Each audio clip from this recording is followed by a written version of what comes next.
สบายดีสบายดีพี่น้องสบายดีต้อนรับเข้าสู่ช่องมาสมูทชาแนลเด้อพี่น้องเด้อ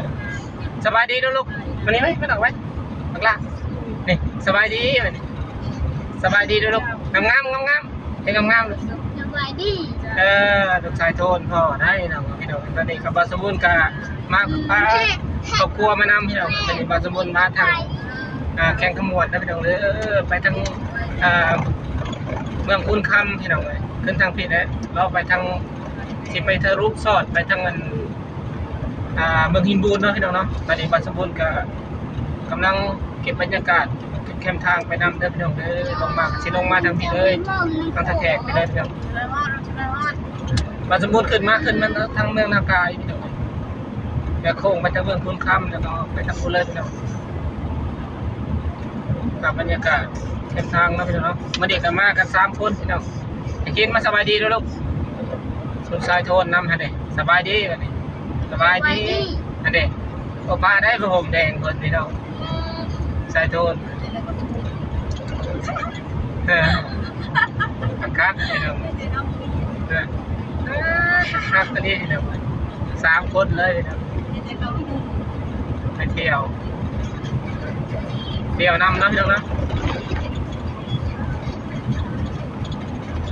ว่าน้ำแม่ล่ะกินบางรายได้กินยังบางรายกินกระแลมแซ่บปะบอกลูกบอกปลาลุงแซ่บมันมาเลยบางคำกินกระแลมแซ่บมาไหมเราเริ่มจะนั่นแหละเก่งนะนั่นมีหมูแหลมมีหมูลายมีบอลลายพอเธอบอกมีบอลลายได้หันให้บอกลายได้หัน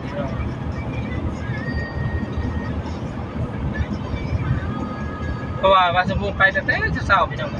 อันนี้ก็เริ่มเดินทางกลับมาแล้วพี่น้องไปแต่ที่3พี่น้อง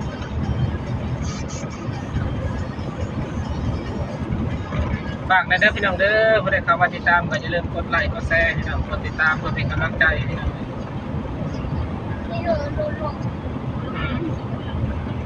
รถใหญ่เขารถใหญ่ค่ะ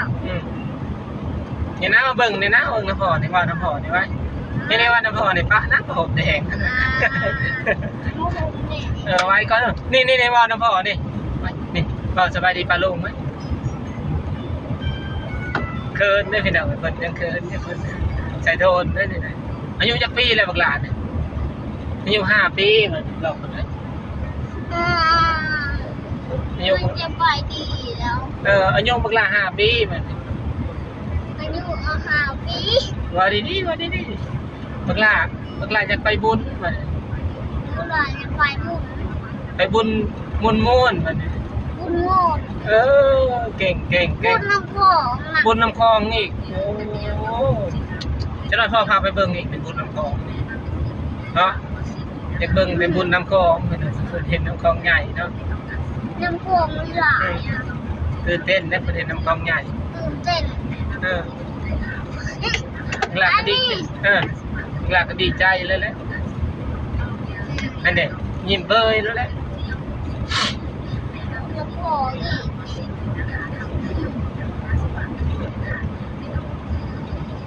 พวกนี่นอก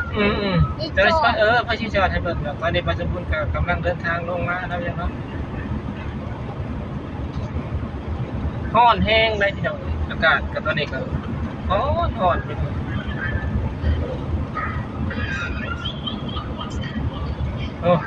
หลังกับเบิ่งร้อนอย่างเดียวใช่มงโมไปเอาอยู่พุ่นกับพี่ทางเมื่อบ้านนะพุ่นเลยโง่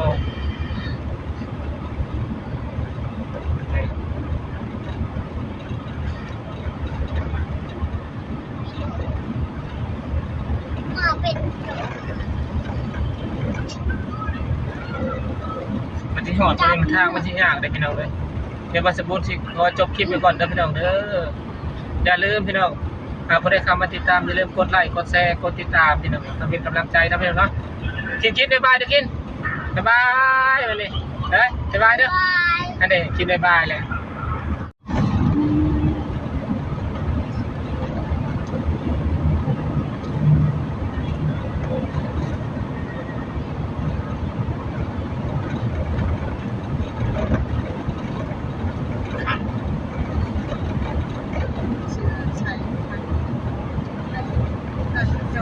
ตอนนี้ก็เก็บบรรยากาศพี่น้องไอ้ลงทางแขกขมวดพี่น้องงามพี่น้องไอ้บรรยากาศเส้นทางเนาะ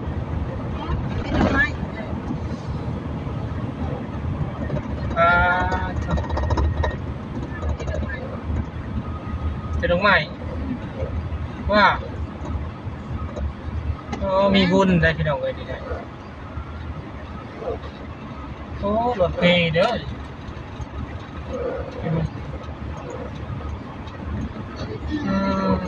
มีบุญได้นี่แหละพี่น้องเลย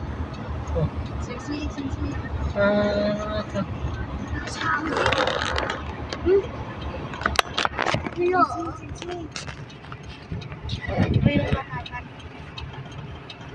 แม่ ติดเด้อ พี่โล โอ้นี่เป็นภาพบรรยากาศนะพี่น้องเด้อพี่ แม่นี่ นี่พี่น้องมื้อนี้ก็มือบุญเนาะพี่น้องเนาะบุญบ้านยังล่ะนี่สบายดีเด้อพี่น้องก็ตอนนี้ก็เจอเนาะมาติดดอกไม้เนาะพี่น้องเนาะบรรยากาศงามพี่น้องเลยพี่มาสมบูรณ์ก็เก็บบรรยากาศนะพี่น้องเด้อพี่บรรยากาศงามๆเนาะ พี่โมเอากำลังไปเนี่ยเล่นดอกไม้ดอกเล่นดอกไม้ ตอนนี้ก็ลงมาแต่ท่าแขกพี่น้องเลยพี่น้องใหม่งามพี่น้อง พี่ลูก พี่ละพี่สบายดี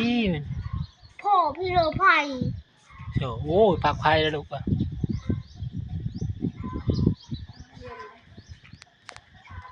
อยู่ศาลาเนี่ยพี่น้องจอดรถก่อนพี่น้องเลยพักผ่อนเนาะตอนนี้บาสบุญก็อยู่แคมป์คลองก่อนพี่น้องเย็นๆพี่น้องรถก็จอดอยู่หุ่นเนาะรถกับมาพักผ่อนก่อนพี่น้องตอนนี้บาสบุญก็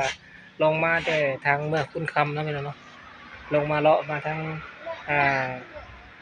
เมืองหนองบกพี่น้องก็เลยลงมาพี่เลยพี่น้องแคมป์คลองพี่น้องเว้ยมาหลีกแคมป์คลองนะพี่น้องเนาะทักทายสบายดีเด้อพี่น้องเด้อ